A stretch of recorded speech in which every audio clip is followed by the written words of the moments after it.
Who Dat? Justin Reed. Okay, well that didn't work out. I probably should have said it to you before we started, but I also just thought about it like right as I clicked. So like that would have been the optimal time for you to say who dat, but whatever. I don't care. We should do that going forward though. We should open. Right now. We should open with that. Like I say who dat, you say who dat. I know we close with that a lot, but I mean since that's the name of the show, you're seeing live brainstorming here, people. That's the kind of quality content you get when you come to this this show. But Justin Reed. Okay, so the Saints got Justin Reed. There's I would say moderately large free agent news for both of our teams right now. Justin Reed, who is a bitch, signed with the Saints, and so we'll see if he is a bitch on the Saints. So now he's going to be less of a bitch. Well, hopefully, but that didn't really, I mean, we're talking about cornerbacks, right? Like y'all don't exactly have a good history of cornerbacks not being bitches on your team. I mean, think of who's the one NFL player who you and I have most heavily disagreed on, Mikey. Eli. Yeah. Well, to be fair, Justin Reed is a safety. Oh yeah, that's right. Who I was thinking of Charvarius Ward. Justin Reed. That which is incorrect though. Charvarius Ward's not a bitch. Justin Reed's a bitch. Okay. So anyway, yeah. So the Saints signed Justin Reed, and that could be very good, especially if he plays up to his potential with the Saints. I know y'all needed safety help. Mm-hmm. So yes, the Bengals. Did we get have we done a show since the Bengals re-signed Jamar Chase and T Higgins? I can't remember. We haven't. So that we didn't talk about that last week. Well, obviously we have. Bengals have a lot of free agent news to talk about then, since we haven't talked about that. So the Bengals, obviously, as everybody knows at this point, because it's all over everything, and also we're getting memed to hell and back over it, which is silly and ridiculous. But we can talk about that going forward. But the Bengals re-signed Jamar Chase and T Higgins, which, by the way, everybody was criticizing us to hell and back for not doing, and then when we did it, they're like, "Oh, you can't do that."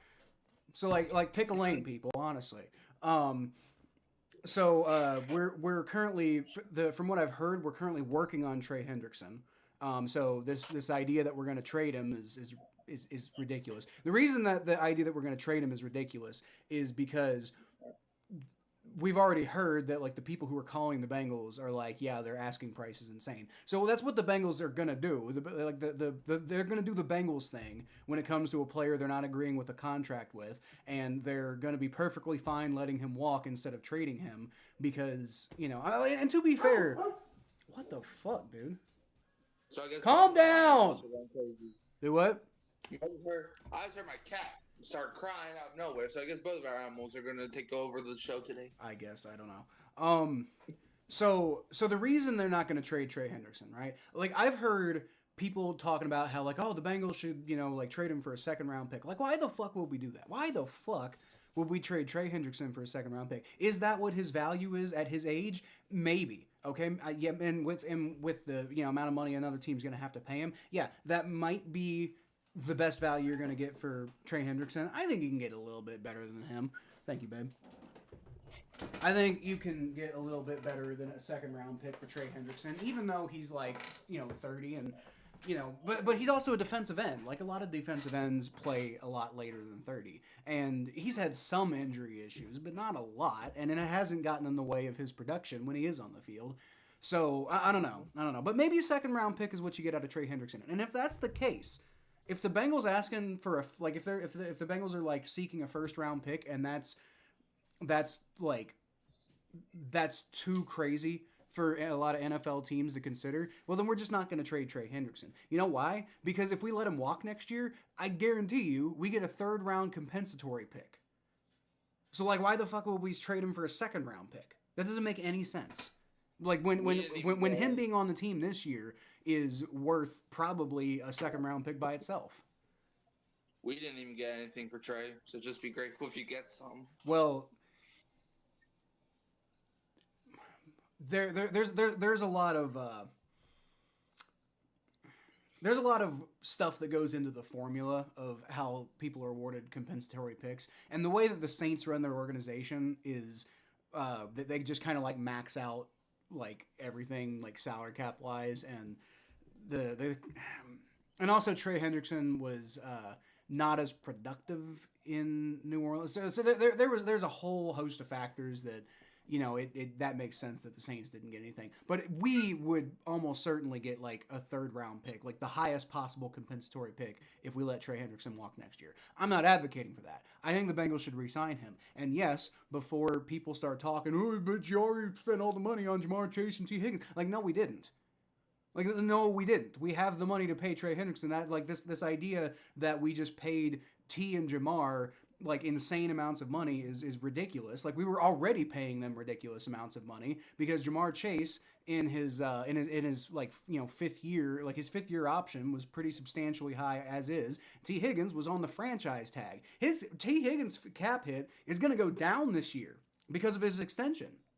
So it's ridiculous, this idea that we can't re-sign Trey Hendrickson, and kind of ridiculous, this idea that the Bengals couldn't, try to sign people more than like don't get me wrong.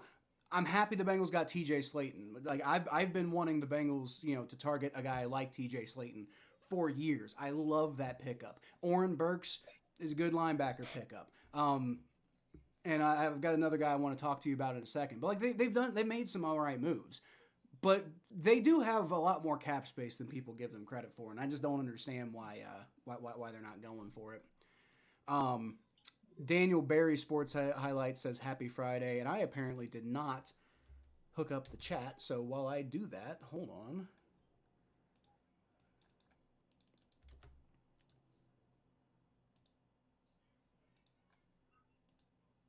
Okay, sorry about that. There we go. Daniel Barry Sports Highlights says Happy Friday.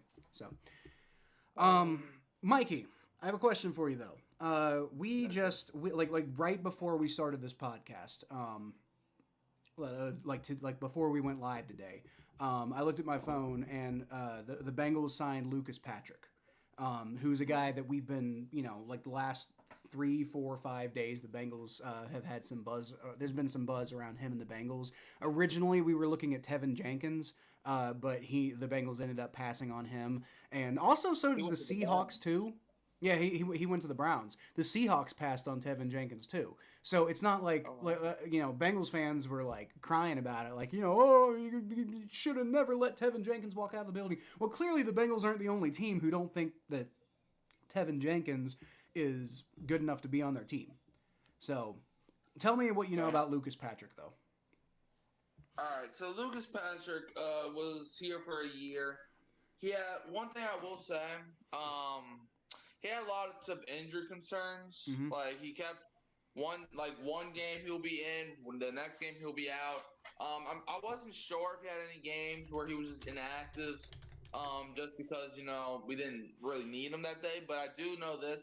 He does have a lot of injury concerns, so don't expect to get a full season out of Lucas Patrick. But when he is on the field, I will say he's like one thing.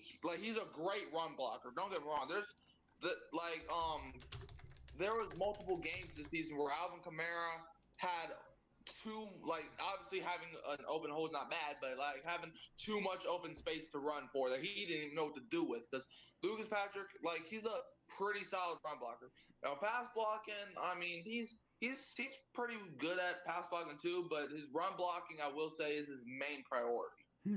That's interesting because when I looked him up on PFF, which is if you know a better way of evaluating offensive linemen, you let me know. I know people have controversy with the way that PFF does their grades, and they think it's not great and whatever. But I don't have a better way of evaluating offensive linemen without just looking through all of the tape myself, which I'm not gonna do that for I don't have time to do it. Like I said, this happened earlier today. So I definitely didn't have time to go through and watch all of Lucas Patrick's New Orleans Saints film, and probably also all of his his Bears film and his Packers film. I just don't have time to do that. So I'm going to go off of PFF. What I can tell from PFF is that it seems like he's more consistent with pass blocking, Um, even though he had higher highs with run blocking, but he also had some like pretty. It appears that he had some not so great games with pass block or with run blocking, and with pass blocking it was mostly pretty good. Other than there's a couple of bad games, but those were just bad overall games he had, except for one game against the Chargers where it looks like he was like pretty damn good at run blocking, but he sucked at pass blocking that day. Yeah, that's the thing with Lucas Patrick. Like, No, that's like what I I'm was saying. saying earlier. I was talking right? about Lucas Patrick. Well, yeah, but like with Lucas Patrick, like I was saying earlier, like he's solid at pass blocking, right? However, when I said with the run blocking, obviously, he's gonna have his bad moments too. Okay, like Patrick Mahomes didn't have his greatest moments in Super Bowl. Like everybody has their bad moments, right? But what I can say is that I've seen Lucas Patrick more ways than not have more success when it came to the running game. Mm-hmm. Morely when Alvin Kamara was on the field, so I don't know if that's more Kamara than Lucas Patrick. But one thing I will say when you're number one running back, who's the number one in Cincinnati? Is it Chase Brown? Chase Brown, yeah. Well, so yeah, Chase Brown. I don't think he has the same skill set as Kamara, but if you can put him in like a role that fits him in a similar way that Alvin Kamara was or still is here, I think Lucas Patrick, because Lucas Patrick fit Alvin Kamara's scheme, Mm-hmm. and I'm not gonna really blame him too much for the pass blocking game because he was a pretty good pass blocker too. Um, but look, and I know PFF they be saying their stuff, but I'm just going from what my eyes tell me. I don't know how PFF do their grades, but when I watch Saints, just expect Lucas Patrick to, he's going to be a serviceable guard. Okay, I'll say that he's not going to be a top 20 guard, but he's also not going to be a bottom 10 guard. He's going to be serviceable for what you're trying to do in Cincinnati. Okay.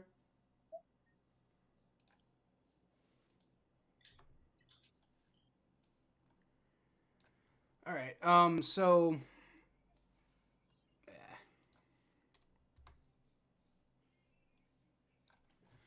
So the red pill. And this can lead us into the next phase of our discussion because we're mainly here. We wanted to go through some stuff that's happened in free agency, but the main content of this is we're moving into draft mode, where we know kind of the general shape that NFL teams are going to be looking at or going to be looking like going into the draft at this point. Obviously, there's going to be some differences in how the teams are built. Because I mean, there's still going to be some free agent signings, but like a lot of the vast majority of the free agent signings I think have been made at this point. Dylan Redun's is visiting with the Saints. Who? You know that. Dylan Redun's apparently he's visiting with the Saints to replace Lucas Patrick. That would I think. Damn, I think I'd rather have him. So I don't know. We got Lucas Patrick though. So and I'm cool with Lucas Patrick. I want to be clear. Like I'm not anticipating Lucas Patrick is going to be like a 4, 5, 6 year starter here.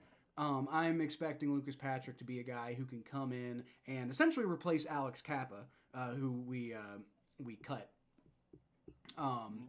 And basically be somebody who can at least just be a steady force there at like the right guard position, and then transition into whoever we get next, which gets to your comment here in a second, Red Pill, which I will talk about here in a second. But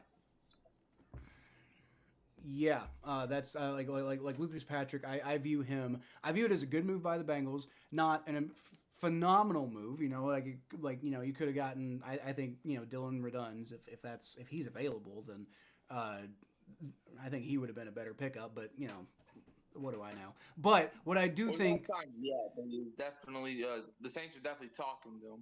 Well, yeah, but he's available. I didn't realize he was available. Is my point. Well, yeah. Yeah.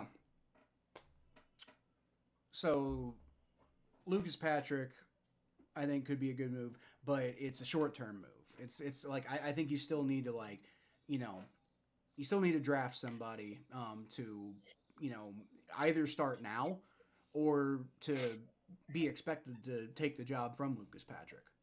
Because it's to me, particularly with Lucas Patrick's injury history, it's it feels like you're kind of like maybe you get some good production out of him, but it feels kind of like a ticking time bomb. Like who knows how much longer he's going to be good for with all of his injury history. True that. So. Yep. So the red pill came in and said, begging the Bengals to draft Luke Kandra, who I believe he's an offensive guard out of Cincinnati, right? He's pretty good and I think actually fits kind of with our discussion here about like potentially underrated guys. Luke Kandra is definitely somebody you could get like, in like the 5th or 6th round, honestly. I mean, hell, depending on the way that it goes, you could maybe get him in the 7th round, or maybe you'd have to get him in the 4th round. I don't know. The draft's weird, but he's one of those guys that I do agree that he looks like he's a good run blocker, or he's a good pass blocker. He's up and down when it comes to blocking for the run, and obviously. Playing for UC, he hasn't really had just like phenomenally high competition to be compared to, but I do like Luke Kandra. He's got a decent history that he's coming off of, and I don't think that he really flourished to the best of his abilities in college. So I think the best is potentially yet to come with him. He's a huge guy, so. That could be a decent move, the red pill. But I'm not gonna lie to you though. If the Bengals invest, like a 5th or a 6th round pick in a guard, and that's all they do going forward, a lot of Bengals fans are gonna be furious, right? A lot of Bengals fans will be furious about that. Jackson Carman went somewhere else? Who the fuck signed Jackson Carman? Was it Tampa? I think maybe. Why? It was either Tampa or the Raiders or someone. The Dolphins apparently. Why? What? Okay, all right, whatever. I mean, like, I don't have any like personal grudge against the guy. So I mean, hopefully he gets his shit together. I don't know, but like, good God, he was such a pain in the ass here, dude. Like, I'm not there in like the building, so I don't want to like speak about things that I don't actually know about. But from what I could tell, it sounded like Carman just didn't fucking try. Like it just sounds like he just completely like phoned it in constantly, and eventually the Bengals just got tired of it. Yeah, for a 2nd round pick, and and a massive fucking bust as far as 2nd round picks go. Yeah, and I remember because that was the year that everybody was saying take Penei Sewell, and obviously I went to Jamar Chase, and I think for the Bengals it was a better pick, but who knows how it would have worked with Penei Sewell. But obviously y'all got Jamar Chase and y'all happy about that. But then the thinking was, okay, we could get a better offensive lineman, not better than Penei Sewell, but we can get a better lineman going in like the 2nd round. Mm-hmm. And then we got and here's the thing that infuriates me, because like. When that, like, I mean, I'm pretty sure I streamed that draft, and you can go back and watch that draft. If I streamed it, I can't remember if I was streaming the draft. No, did you? No, I don't think. Yeah, I don't think so, because like that was the year we went to the Super Bowl, right? Like that draft class was Jackson Carman. Or was that the year after? No, because y'all drafted him the year y'all got Jamar Chase. Okay, so that was the year we went to the Super Bowl then. So yeah, I didn't start. No, it was that year. It was 21. Is the year we went to the Super Bowl. Well, the 2021 draft class. That's what I'm saying. That's what I'm saying. It was that off season. Yeah. But yeah, I think my first the first game that I streamed was the Jets game that year in like week 10. So I definitely didn't stream that draft. But what I can tell you, I did do like a mock draft ahead of that, I think, and I told you who I wanted. But one thing I can tell you is I did not want Jackson Carman, not in the 2nd round. I would have actually, like Jackson Carman was on my radar in the 4th round. I would have been totally happy with him in the 4th round. Not the way things turned out. The way things turned out, it would have been a bad pick, but it wouldn't have been as bad if it was in the 4th round. Yeah, but I got great news. Peyton Turner is not a member of the Saints. He get cut? Nah, he was a free agent and he signed with the Dallas Cowboys. Cowboy fans, let me speak to y'all. Good luck with that turd. What a bust, dude. Exactly. What, man, bro? Peyton I Turner didn't think it made even any sense when you guys made that pick. I was like, what? The Peyton Turner? Who? Like, look. I had to look him up when the pick was made. I had to look him up. I'm like, who the hell is Peyton Turner? But yeah, I remember that draft. It was the 2021 draft, and I was like, okay, we can get Najee Harris, but he went to Pittsburgh. But I was like, we can get Najee Harris to pair with Alvin Kamara. That wouldn't be that bad. We could get Rondale Moore. You know, I was definitely high on Rondale Moore to pair up because Michael Thomas was just. I don't think it was the year after his. I think it was like 2 years after his amazing season. Yeah. But we took Peyton. I remember saying when we took Peyton Turner that was the worst pick we could have made, and boy, did I not like Peyton Turner. Man, we could have had so many other players. Bro, I thought Peyton Turner was going to be a 4th round pick. Personally, I didn't have him going to day 3. But look, I love Sean Payton to death. But bro, what draft board were you looking at? So, to stick with the title of what we're to try to stay somewhat on topic at least. Who would you say out of all the prospects in this year's draft is not being talked about enough and is almost certainly going to perform better than where they end up getting drafted? All right, so okay, so a lot of things have went down recently to the point where it's like a lot of players are slipping and falling, and I'm not gonna lie. Hold on, let me pull this up real quick. Let me hold up. Let me pull up the people that are in the draft. I had it. All right. Let me type in prospects. Okay. All right. So let me because I don't really remember everybody off the top of my head, so I gotta get this. All right, let me get the positions. All right, here we go. Okay, this is what I want. I think. What are you? Man, I hate Google.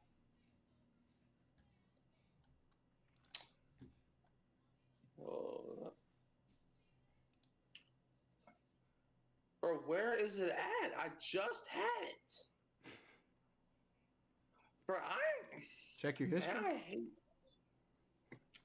Yeah, hold up. Just give me one moment. All right. Kyle, Well, I get this. Yeah, I don't really have. I got plenty of people to talk about, but off the top of my head. But I will say, as far as Luke Kandra goes, according to the Red Pill, he's doing well at the combine right now. Well, not right now, but in general, over the course of the combine, he's doing well. Apparently has the strongest bench press that has been there so far, which makes sense. I mean, he's a big guy. He's a big guy. He could move mountains. Like Luke Kandra could potentially be good in the NFL, but he I don't know. I think that's a good pick, Red Pill. Luke Kandra's a good pick for potentially underrated players.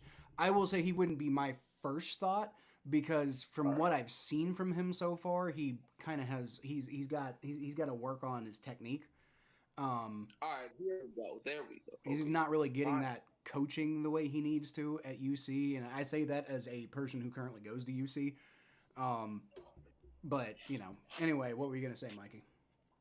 All right, so here's what I finally got. All right, so somebody that's we were just talking about offensive linemen just now with Lucas Patrick and them, but here's an offensive tackle that a lot of people are kind of questionable because some people think that he can go in the top 15, but also some people think he can go in the 3rd round. Like he's a guy that is definitely talented, but I don't really be hearing his name with like the Will Campbells, the Kelvin Banks, even the Josh Simmons. And I'm gonna go with what's his name, Armand Membu, offensive tackle from Mizzou. Okay. So why? And here's some stuff about him. All right, so Armand Membu, I hope I'm saying your name right, is a powerful, athletic right tackle who brings a rare combination of strength and technique. A true standout at Missouri, he thrived against top-tier pass rushers, proving himself as one of the most battle-tested blockers in the country. The Yeah. young right tackle still has a ways to go technically to make things look prettier as a pass protector and run blocker, but his effectiveness and athleticism are unquestionable. Right. Arguably, no offensive lineman in the country faced more high quality pass rushers on their schedule than Membu. Likewise, no blocker consistently found a way to disallow pressures and sacks against top notch competitors the way Yeah. Membu did. Okay, so I feel that, but like he's probably going to be picked in the top 10. So why is he underrated? Because, like, when everybody thinks about the best offensive tackle, they always talk about Will Campbell, okay? Yeah. And as an LSU fan, I'm not gonna lie, Will Campbell was actually on my overrated list. Oh. Okay. And I'm saying that as an LSU fan. Okay. Why? I like Will Campbell.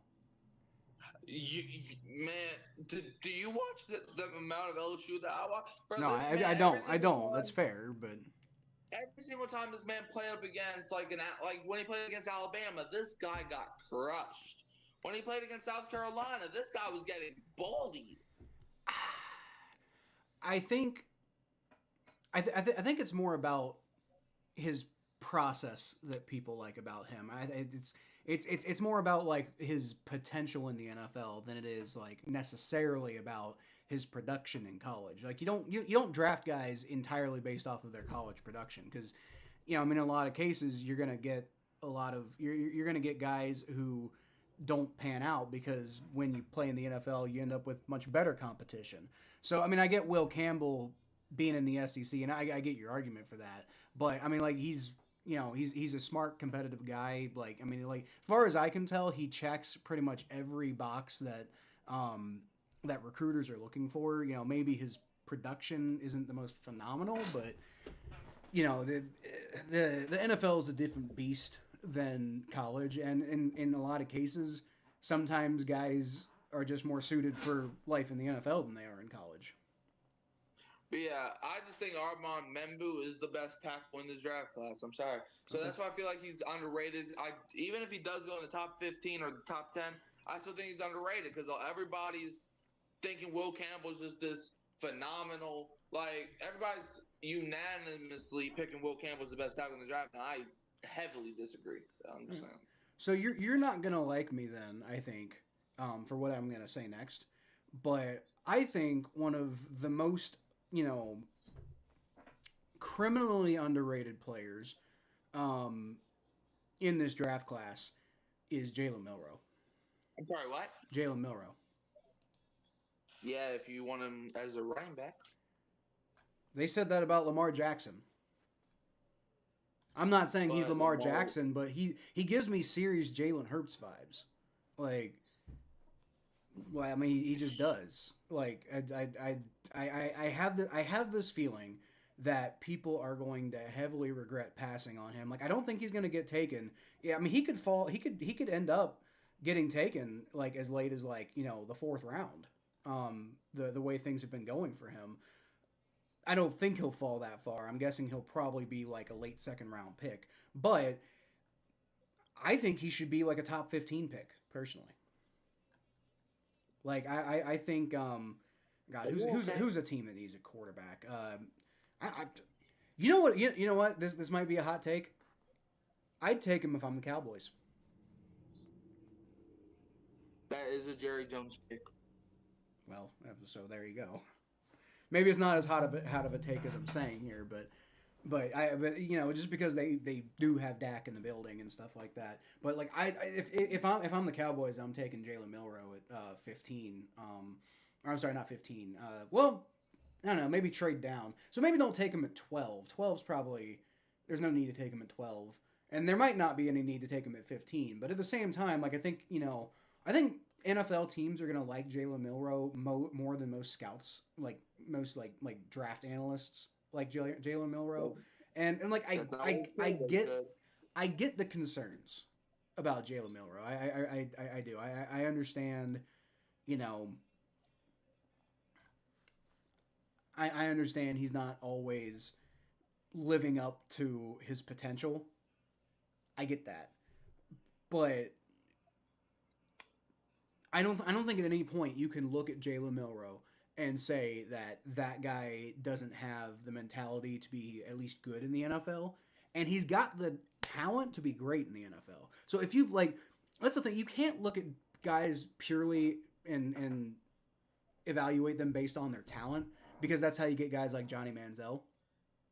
But if you got a guy who's got pretty much the right mentality and is phenomenally talented, I do not see really an argument as to why he's not going to be like at least a 10-year starter in the NFL. Man, I know Alabama fans that hated Jalen Milroe. I get it. He's inconsistent, but you can fix that. That man couldn't hit water if he fell out of a boat. Like, bro, I was watching Alabama. He had like one good game against Georgia, and he thought he was all that. Then he played against Vanderbilt and got humbled. Yeah. That'll happen. So I watched every single game. That'll happen. I mean, he played like shit against Tennessee. Yeah, and he played like shit against Michigan. And if it wasn't for his legs, he would have played like if this man was a statue, would have played like shit against LSU. Yeah, but he was phenomenal against Auburn. Oh my god! No, I understand I understand, but Michigan, their defense, was something to consider. So, look, I'm not saying I'm guaranteeing that. Also, you said he played badly against Vanderbilt. So, okay, the Vanderbilt game, he was good in the Vanderbilt game. He was really good in the Vanderbilt game. Yeah, but he also had a couple plays or a few plays that it was like, what are you doing? I think he was pretty damn good against Vanderbilt. Like, I mean, I get you're also playing Vanderbilt, so I guess that's the expectation. But still, I mean, he played really well against Georgia too. For a half. That's good enough. Bro, his overall performance against Georgia was really good. If it wasn't for Ryan Williams being an incredible wide receiver, Alabama would have lost that game because of Jalen Milroe's second half ability. I don't think that's accurate. That is accurate. Did you watch that game? Well, not in the moment, but I watched it after the fact, and well, I didn't watch the whole game after the fact, but I studied it for the sake of this video. Like the game-winning touchdown, Jalen Milroe incredibly underthrew Ryan Williams, but Ryan Williams had to adjust his body to make that catch and run it all the way. Just because you have a great receiver does not mean you have a great quarterback too. Trust me, I would know. Okay, so on that one single play, I get it, but with a different quarterback, Alabama doesn't win that game in the first place. With any quarterback, they really had the same odds. What? They're Alabama. They're supposed to have good quarterbacks. At least that's what the narrative is. That's a BS narrative. Like, I mean, they've had some good quarterbacks. They've had some good quarterbacks. Not in the NFL, but in college, Alabama, the standard is to have a top 10 Heisman candidate every year. That's standard. I mean, more so lately for sure. But I don't know. But don't get me wrong, I think Milroe could be a good quarterback if he gets drafted in like the second round, because I feel like the expectation is not too high if he's in the second round or the third round. But I mean, I don't get me wrong. All the crap I'm talking about him, I would definitely take him over Jackson Dart, who Mel Kiper thinks the Saints are drafting at number 9 overall, and if that happens, I might cry. And not tears of joy. Who do you think the Saints are going to take at number 9? Like genuinely, like not who do you want? Who do you think they're going to take? And it could be the same person. I don't know, but who do you actually think they're going to take? Who do I think they're going to take? Yeah. Well, before free agency, I thought it was going to be Tyler Warren, but we have too many tight ends, so I doubt that. Before the Brandon Cook signing, I thought it was going to be McMillan. So now I think there's only one more thing that we got to do, and I think the Saints, who I think they're going to draft, I think it's going to be James Pierce out of Michigan to help that edge rush. Okay. Either that or Will Johnson. It's going to be one or the other. You think that? Okay. I'm still like I'm not saying that old school concept of like don't draft a running back is always 100% valid. It's just crazy to me to think that like taking a running back at number 9 overall would be even remotely a good idea. Like look at like the only guy I can think of who has really been worth the pick was Jahmyr Gibbs, right? Because like obviously Saquon Barkley was phenomenal, but like what did it get the Giants? You know, just because Saquon Barkley was good, like the amount of impact that Saquon Barkley had for the Giants wasn't enough. They got the Giants some memes well, when he won the Super Bowl. Great.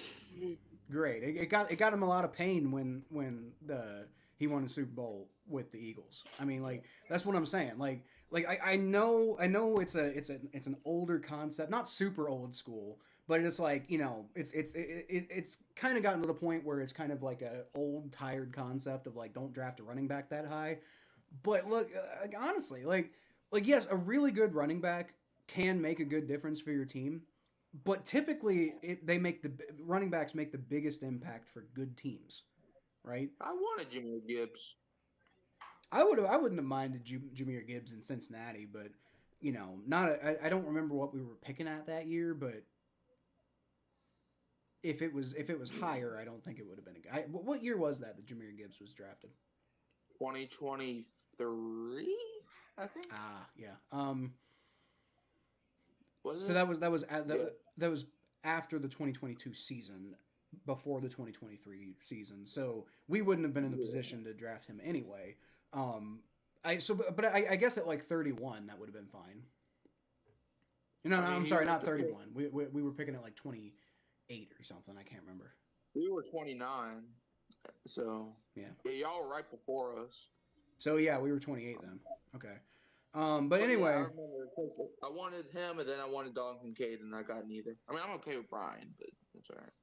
I think the Saints are going to draft Mike Green. I was just about to talk about him. There you go. I was just about to talk about him. It feels like a glove fit. You know, it feels like it feels like a very Saints kind of pick.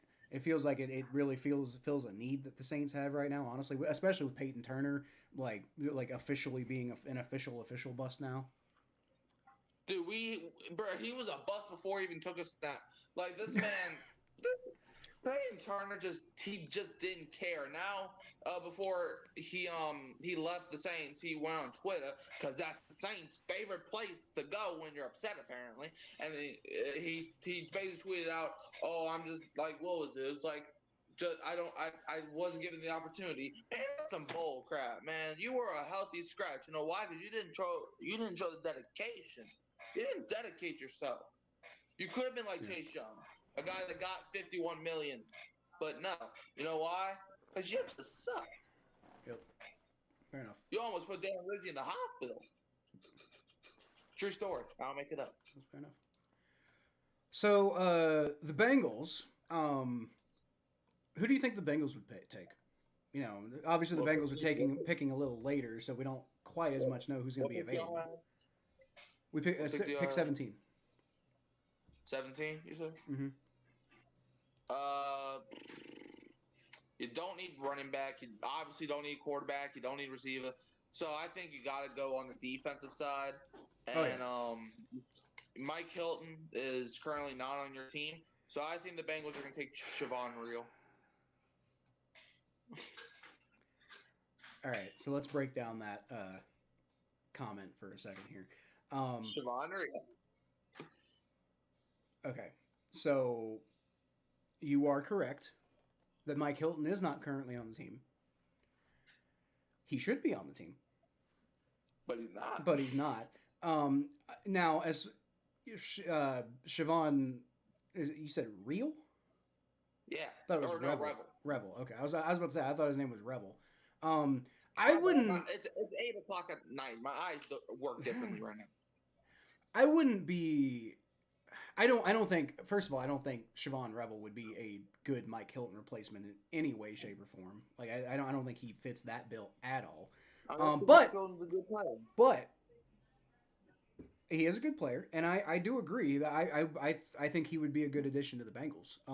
Because we don't just need to potentially replace Mike Hilton, which we should just fucking re-sign him because we have the money for it. Like I don't. And he was like one of the more consistent players that was actually on defense last year. Like, how are we going to get better if we're not bringing back the guys who actually were good? But whatever. But like, I mean, Siobhan Rebel would not. I don't see him being a good slot corner. Like, he's you need more of a compact guy for that. Now he could be a good outside corner.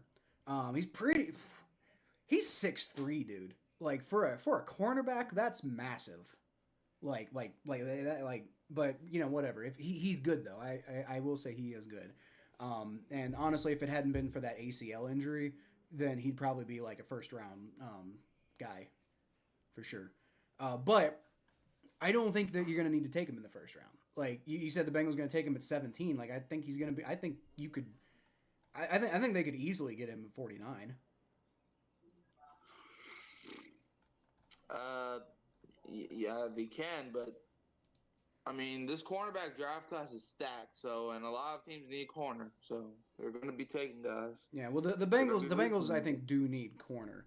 I want to see the Bengals get Maxwell Hairston, or Hairston, however you pronounce that. I won't even be shocked if he's not even available at 17. Maxwell Hairston? Bro, I'm not gonna lie. If he goes at like 11, I won't be shocked. Why? Because he had great combines and everybody's talking about him. Yeah, he had a great combine, but like literally nobody was talking about him before the combine. Like, I mean, like he's probably nobody was talking about Zach Wilson when the Jets drafted him until that pro day throw. Yeah, but I don't think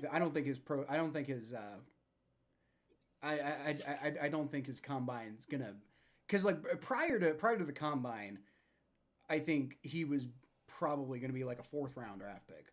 So I mean, yeah, he's having a really good combine. I don't think that's going to be enough to get him to be a top 10 pick. I understand that, but like combines are literally, I think I'm starting to believe that a lot of GMs forget that they even have college football seasons. I'm starting to think that they just go by what the combine says. Because, dude, a lot of people, for example, Xavier Worthy, he did have a good year with the Chiefs. But everybody thought Worthy was going in like the 2nd or 3rd round. But he broke the 40-yard dash rusher, so guess what? You're a first-round pick, buddy. I think, I could be wrong, but I think the Bengals could get Maxwell Hairston at 49. Maybe I'm wrong. Maybe I'm being a little too optimistic. But I don't. 17 seems high for him. If we're taking, I'm down to take a corner at 17, by the way. But you know, the right corner. And if it's Maxwell Hairston, I'm not gonna be that upset because I like him. I think he'd be a good addition to the team, but I don't think that would be the best decision. I'd love to get Will Johnson. If the Bengals draft Shedeur Sanders at 17? What the fuck? I mean, like, okay, that's fine. Like, I don't think they would though. Yeah, I'm just trolling. I mean, like, I don't know. Like that would be. What's Shedeur Sanders expected to go at again? Shoot, some people think the Saints are going to take him at 9.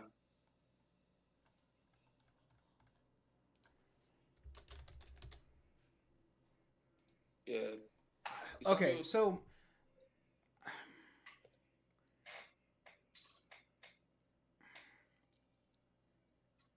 as a cornerback.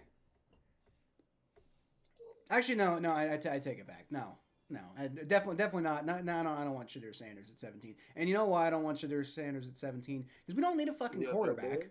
So we don't need a fucking quarterback, and he's not a good enough cornerback to be taken that high. I know. So yeah, okay. I thought about it, but no.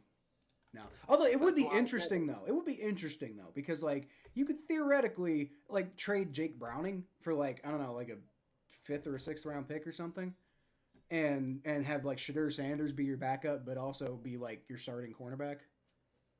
That'd be interesting. Wait, why would he play cornerback?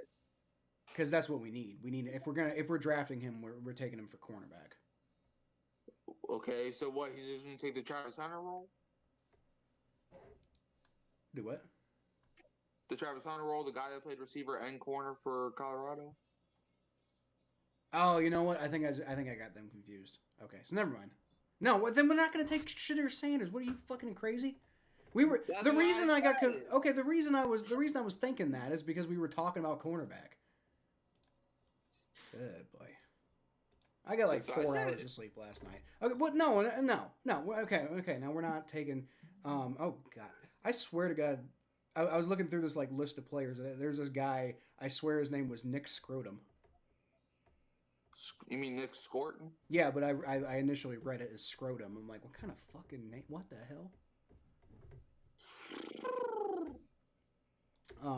I wouldn't. This is. I won't call it a super hot take, but it would be a bit of a change in the way that I typically do things.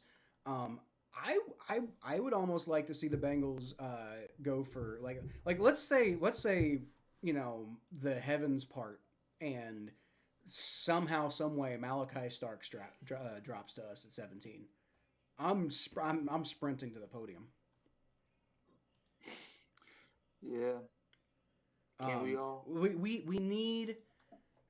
I would even maybe potentially be interested in trading up for him because like you're right. We need defense because that was so I kind of hinted at this earlier. I didn't really talk about it as much as I planned on, and we're not going to because we're already like half an hour into this, so I'm not going to end up talking about it as much as I wanted to on this episode. But people need to understand something about the Bengals' strategy over the years. People are, some people are criticizing the Bengals because they spent a lot of money on T. Higgins and Jamar Chase, and I understand the concern, but we knew this was coming, right? Like this was the plan the whole time. Is for the last 4 years, 3-4 years. We've had a really, really good offense that we knew we were going to have to pay someday. So what we did was, since we had Joe Burrow on a rookie contract, we had Jamar Chase on a rookie contract, we had blah, blah, blah, blah, blah, blah. We spent a ton of money on defensive free agents, guys. Like people act like the Bengals just like don't value defense. Like they did. They spent a bunch of money on defense. Part of the reason Lou Anarumo got fired is because the Bengals basically just gave him they spent money like they've never spent money before on going out and getting like talented defensive free agents for Lou Anarumo to work with. And we ended up over the last 2 years with one of the worst defenses in the NFL, period. So I mean that time is over. Like we knew that eventually we weren't going to be able to spend money on the defensive players anymore because we're going to have to pay guys like Joe Burrow and Jamar Chase and potentially T. Higgins. Now we know T. Higgins to stick around, and so that's what this is. This is we knew this was coming, and this is what the strategy was. The strategy before was draft offense, pay defense. Now we have to pay offense, so we're switching into draft defense mode. Now you got to actually hit on your hit on your draft picks. They haven't been great at hitting on draft picks lately. Yeah, but definitely. You know, like I would love to see the Bengals go out and get like Will Johnson. I think is my like as far as realistic guys the Bengals could get at 17. I think Will Johnson is like the number one guy I would target. Dude, I would love if the Saints draft Will Campbell. Man, make Kellum get whoever drafts him, give them a freaking statue. Yeah, Will Johnson. Yeah, that's what I said, right? You said Will Campbell. Oh, okay. Will Johnson. I meant. Yeah, Shiloh would be interesting. Shiloh, I don't know. He's not been doing too good. Yeah, he hasn't been, but you could also get him in like the 7th round. I'm just bringing him up because Red Pill mentioned Shiloh. Shiloh would be, I wouldn't say no to Shiloh. And I don't think we have a 7th round pick this year, for what it's worth. But I don't know. Maybe we could trade down and get Shiloh Sanders like late in the draft or something. I mean, you might be able to get Shiloh Sanders as an undrafted free agent. Honestly, that's what I was about to say because like Shiloh. Not only was he not that good at Colorado, but I don't know if he was invited. I don't even know if he was invited to the combine. Yeah. I don't know if it was the combine or the pro day that he participated in. Was he even? I don't even know if he did anything since the Colorado season. But I know he had a season-ending injury last year. But even before that, he was not playing good. Yeah, he could be a good candidate for the underrated list though. And the reason I say that is for stuff like this, like he doesn't have a great final season in college, gets hurt, and so now, as we've been saying, he might not get drafted, but he's got the talent to potentially be really good in the NFL. So he could be one of those underrated guys. Like honestly, before he just turned in not a very good season. Like people were talking about him as like, potentially like a, high 3rd, late 2nd round draft pick. Yeah, maybe. But hey, do you know who's also one of my underrated guys? Who's that? We were literally talking about him earlier, but then you stole my thunder, kind of. Mike freaking Green. I'm telling you, as soon as I pulled up his name, that's when you said the Saints would draft him. And look, I will not be upset, and I'm going to tell you why. Mike Green, and it is from Pro Football Network, so just so y'all know that. Mike Green will be one of the 2025's NFL Draft's most polarizing prospects in an absolutely wide-open class. Some will see his pure pass rush plan bend, explosiveness, and agility, and believe he'll be a consistent double-digit sack artist at the NFL level. Others will think he needs to develop his frame more at the NFL level before becoming a full-time player, which is where the underrated part comes in. Okay, I'm gonna let you finish, but like, what sources are you reading this from? Pro Football Network. Pro Football Network thinks he's a pure pass rushing prospect. He's perfectly good at both. What? I understand what they say, and plus I know who Mike Green is. So. And he bad frame, like dude's 6'4", 250. Like he's fine. Well, I'm saying that's what others think. Well, those others are bad. Yeah. So, like, I disagree with that. So I was about to ask like, how is he underrated? But I guess if people are saying that shit about him, then yeah, okay, that's dumb. I completely I would maybe be willing to listen to like, he went to Marshall and so he hasn't really been tested very much. So how can you really tell what he's gonna do? But then, if that's your argument, then why would you ever draft somebody who didn't play in the SEC? Yeah. So. All right. But continuing on what I was saying, his lackluster play strength likely makes him an inconsistent winner at the NFL level. But Green's ability to win in the blink of an eye means he could have 15 sack seasons mixed in with 5 sack years. Effort certainly isn't an issue with Green. He plays at the peak of his physical potential on the edge. Unfortunately, effort alone isn't enough to set a firm edge or consistently disengage against blockers weighing 80 to 100 pounds more than him. So the end. That is, I'll give him. Whoever wrote that, I'll give them that. He can be a bit reckless sometimes. But come on. Like, come on. You know, like, I mean, like, yeah, he could be a bust as much as anybody could if he goes to the wrong team. But, I mean, come on. Like, I mean, like, he's really, like, he's in my opinion, he's the right build. Maybe could stand to bulk up a little bit, but not, doesn't need to do it too much. You know, he's a big guy. Um, and he's aggressive. He's got the mentality you're looking for. Yeah. I mean, he hasn't been heavily tested, and he can be a little over aggressive sometimes. But like, that's coachable, you know. Yeah. And like, I don't know. You say you guys are bringing back Chase Young? Mhm. Okay, We so talked about that last episode. yeah. So draft Mike Green, and if he's not ready on day one, then y'all will be okay for a minute while he develops. Like I think the more I think about this, the more I'm just like that seems like the best possible move the Saints can make. Yeah. Ooh, yeah, he's definitely underrated too. All right. Well, I think that's pretty much all we have time for today. Then, unless you got anything else you want to say, Mikey. Well, last thing, I'm not gonna read everything, but I will say this: Mm-hmm. Quinn Ewers is definitely underrated. Oh yeah, absolutely. Quinn Ewers is underrated. No question. Like I'm not. I don't think Quinn Ewers is going to be like a super amazing player in the NFL, but like I don't think that I think he probably like I think he probably deserves to be drafted higher than people are acting like he's worth.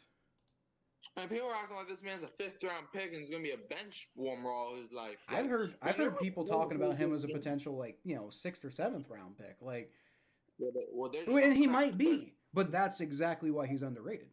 Because people think that because okay, he did have the best game against Ohio State in the game before the championship. Okay, I understand that. It's about the But potential. you know why but you know why Texas was in there in the first place? Because it was because of Quinn Ewers. Okay, and I know Arch Manning, or is it Arch or Archie? You know, Archie. Archie's the guy that plays for the Saints. Okay. Oh yeah, you're right. Arch Manning, yeah, Arch Manning came in and he was balling. Okay, cool. But Texas, in the first year of them being in the SEC, made it all the way to the point where they were even in national title. Like they don't get there without Quinn Ewers. Like I'm sorry, they don't. Also, like before Arch Manning like showed up on the scene, and he's fucking the next Manning, and like everybody's just so blinded by that. Quinn Ewers was like the guy in Texas, right? Like Quinn Ewers was like I mean, people were talking about him as potentially one day being a number one overall pick, and I understand he didn't live up to his billing. I get that, but like I think he's been one of the most disrespected quarterbacks, undeservedly.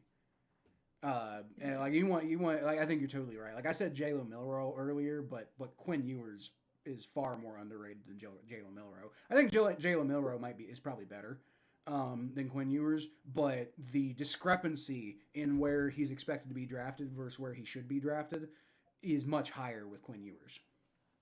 Yeah, so on this draft board, it has him under Cam Ward, Shedeur Sanders, Jalen Milroe, Jackson Dart. I'm sorry, but this guy's definitely better than Jackson Dart. Okay, I don't understand the hype around Jackson Dart whatsoever. He is my new JJ McCarthy. And Jalen Milroe, up in the air with him. The main draft board that I go off of has Riley Leonard and Dylan Gabriel above Quinn Ewers. That's what I'm saying. Like this, it's disrespectful. Wait, did you just say Riley Leonard? Riley Leonard, yeah, the Notre Dame guy. You mean the guy that literally Notre Dame had to take the ball out of his hands so they could win? Yeah, that's what I'm saying. People are acting like Quinn Ewers is like that guy's better than Quinn Ewers. Like I understand the hesitation with Quinn Ewers. I get it, but like, good God. I also think Kyle McCord might end up like. I'm not saying anybody should be picking Kyle McCord in like the third round or anything like that. But I think Kyle McCord might surprise a little bit in the NFL. Someone was telling me one of my live streams. I think it was the Saints Rams game. So we were out, like somebody started talking about the Saints drafting Kyle McCord, and said that he's going to be our next future QB, which I don't know much about, but we'll see. Well, here's the thing: you could get Kyle McCord probably in like the 5th or 6th round. Yeah, he never specified the first round, so. But then again, y'all just tried that with Spencer Rattler, and if he's not the next guy up, then why would you do that again with Quinn Ewers? Well, Kyle, I will say this: everybody here is a better quarterback than J.K. Okay, so we could draft a third-string QB to replace J.K. That, I mean, God, Kyle McCord has so much more potential than being a third string quarterback in the NFL. But I get that's where he's viewed right now. Well, Derek Carr is not going to be here for much longer, and Spencer Rattler, if he's not the guy, then we'll go to Kyle. I mean, I think that'd be a potentially good move. So I don't know, but like I said, we're about out of time for today. So yeah. Just how I get that off my chest. Yeah, fair enough. Fair enough. So yeah, we're gonna sign off of here then. We'll be back next week, probably talking about more draft stuff, and we're probably just gonna keep talking about draft stuff until April. Well, until the end of April when the draft happens. So yeah. And April is my birthday month, so that's gonna be fun. There you go. All right. Well, I'll leave y'all as always with Who Dat. Who Dat, man? Oh, okay.